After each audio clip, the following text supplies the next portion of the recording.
مسیح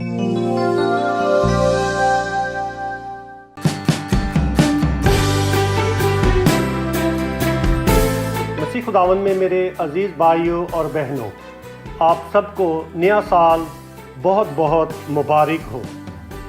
سال 2025 ختم ہو رہا ہے۔ آئیں سال 2025 کے ایک ایک لمحے اور ایک ایک دن اور ایک ایک مہینے کے لیے جو خدا نے ہمیں نعمت کے طور پر عطا کیا، اس کے لیے خدا کا شکر ادا کریں۔ اور آج خاص طور پہ جو سال 2025 کی آخری شام ہے، یہ وقت ہے خدا کی شکر گزاری کا، زندگی اور محنت کی نعمت کے لیے، ماں باپ اور بہن بھائیوں کے لیے، دوست احباب کے لیے، کہ ہم ہر ایک کے لیے آج کی شام خدا کا شکر ادا کریں۔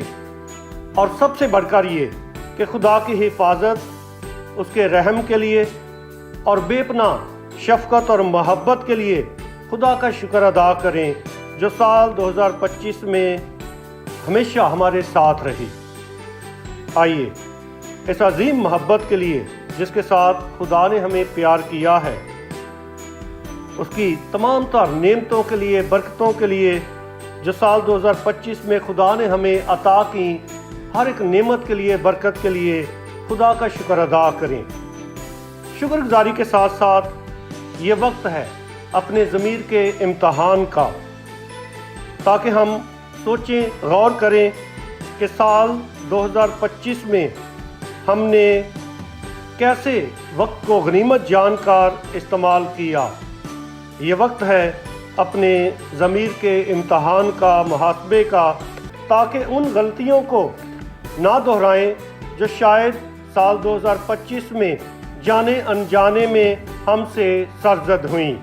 آئیں ہم اپنے آپ سے سوال کریں، اور سب سے پہلا سوال یہ کہ کیا میں نے شخصی طور پر اور جماعتی طور پر دعا کو اپنی زندگی کا محور اور مرکز بنایا یا کہ نہیں؟ کیا میں نے دعا کے ذریعے خدا کے ساتھ اپنے رشتے کو مضبوط بنانے کی کوشش کی ہے یا نہیں؟ اگر نہیں کی تو سال 2026 ایک بہت بڑی نعمت ہے، ایک اور موقع ہے، تاکہ ہم دعا کے ذریعے اور خدا کے کلام کو پڑھنے کے ذریعے اور اس پر عمل کرنے کے ذریعے اپنی روحانی زندگی کو، دعائیہ زندگی کو اور خدا کے ساتھ اپنے روحانی رشتے کو اور زیادہ مضبوط بنا سکیں۔ آئیے ہم اپنے آپ سے یہ سوال کریں کہ کیا میں نے عزت، شہرت یا پیسے کے لالچ کے لیے کسی کو دھوکہ تو نہیں دیا، کسی کا دل تو نہیں دکھایا، یا کسی کا کوئی نقصان تو نہیں کیا؟ آئیں ہم ان سوالات پر سنجیدگی کے ساتھ غور کریں، اور یہ بھی سوچیں کہ کیا میں نے موبائل فون کو اور سوشل میڈیا کو ذمہ داری کے ساتھ استعمال کیا ہے یا نہیں؟ موبائل فون کو یا سوشل میڈیا کو محبت پھیلانے کے لیے یا نفرت پھیلانے کے لیے، خاندانوں کو اور معاشرے کو تقسیم کرنے کے لیے یا متحد کرنے کے لیے استعمال کیا ہے؟ کیا میں نے اپنے موبائل فون کو ذمہ داری کے ساتھ اور محبت اور ایمان کو پھیلانے کے لیے استعمال کیا ہے یا نہیں کیا؟ سال 2025 میں جو کھانے کھائے، کیا اس میں میں نے ذاتی نظم و ضبط کا خیال رکھا؟ کیا میں نے بے تحاشا یا لاپرواہی سے کھانا کھایا، یا اپنی صحت کو اپنی ذاتی ذمہ داری سمجھ کر پرہیز کے ساتھ کھانا کھایا؟ کھانا جو ہے یہ انسان کے لیے زندگی کا باعث بھی بن سکتا ہے اور ہلاکت کا باعث بھی بن سکتا ہے۔ پاک کلام میں لکھا ہے کہ پاس میں نے تمہارے سامنے زندگی اور موت کو رکھا ہے، تم چن لو۔ آئیے ہم اپنے چناؤ کا جائزہ لیں۔ آپ کی جسمانی اور ذہنی صحت کا انحصار آپ کی خوراک پر ہے۔ جو کچھ کھاتے ہیں کیا ذمہ داری سے کھاتے ہیں، اور خدا پر بھروسہ رکھیں کہ وہ خدا جس نے آج خوراک دی ہے وہ کل بھی مہیا کرے گا۔ کچھ لوگ بھول جاتے ہیں، جب کھانا سامنے دیکھتے ہیں تو بے تحاشا اور لاپرواہی سے کھاتے ہیں، جیسے کل دن چڑھنا ہی نہیں، یا جیسے خدا نے بس جو آج دیا یہی ہے، کل دن چڑھنا ہی نہیں، نہ ہی کل خدا نے دینا ہے۔ آئیے ہم ہمیشہ خدا پر بھروسہ رکھیں کہ جس نے آج کھانا دیا کل بھی دے گا، اور صبر کے ساتھ کھائیں اور پرہیزگاری کے ساتھ کھائیں اور اپنی صحت کا خیال رکھیں۔ ایک اور بہت اہم سوال، کیا آپ نے دوسروں کے بارے میں مثبت سوچ کو اپنایا یا دوسروں کے بارے میں منفی خیالات اپنے دل میں، اپنے ذہن میں پالتے رہے؟ کیا آپ نے مثبت سوچ کے ساتھ مثبت تعلقات کو ترجیح دی ہے اپنی زندگی میں یا نہیں؟ مثبت سوچ آپ کے اچھے تعلقات کے لیے، آپ کی ذہنی اور جسمانی صحت کے لیے بہت ضروری ہے۔ آئیے سال کے آغاز میں خدا سے برکت چاہیں اور برکت کی خواہش کریں۔ آج کی جو پہلی تلاوت ہے عدد کی کتاب میں سے، خدا جو ہے ہمیں 3 قسم کی برکت دینا چاہتا ہے، اس لیے آئیے اپنے دلوں کو کھولیں اور خدا کی برکت کو حاصل کرنے والے بنیں۔ خدا ہمیں جو 3 قسم کی برکت دینا چاہتا ہے وہ ہے حفاظت کی، فضل اور رحم کی اور امن کی۔ یہ 3 برکات ہیں جو خدا سال کے شروع میں ہمیں عطا کرنا چاہتا ہے۔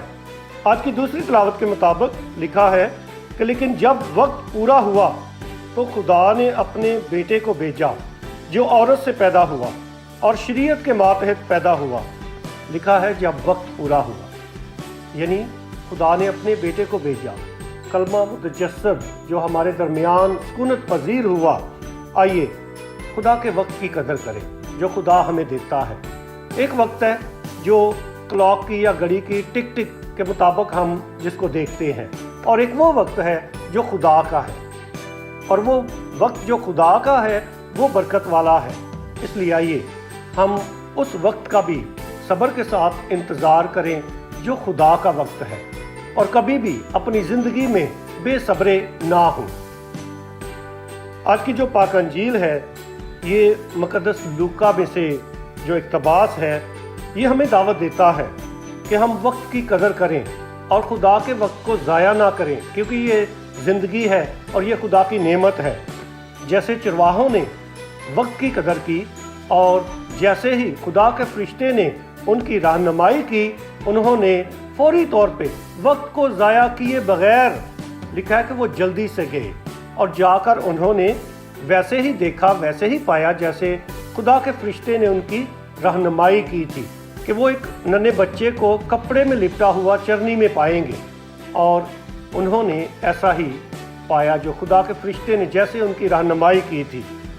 اور لکھا ہے کہ وہ لوگوں کو جا کر بتانے لگے کہ انہوں نے خدا کے فرشتے سے کیا پیغام حاصل کیا ہے، کیونکہ خدا کے فرشتے نے ان کی رہنمائی کی تھی کہ آج داؤد کے شہر میں تمہارے لیے ایک منجی، ایک نجات دہندہ پیدا ہوا ہے۔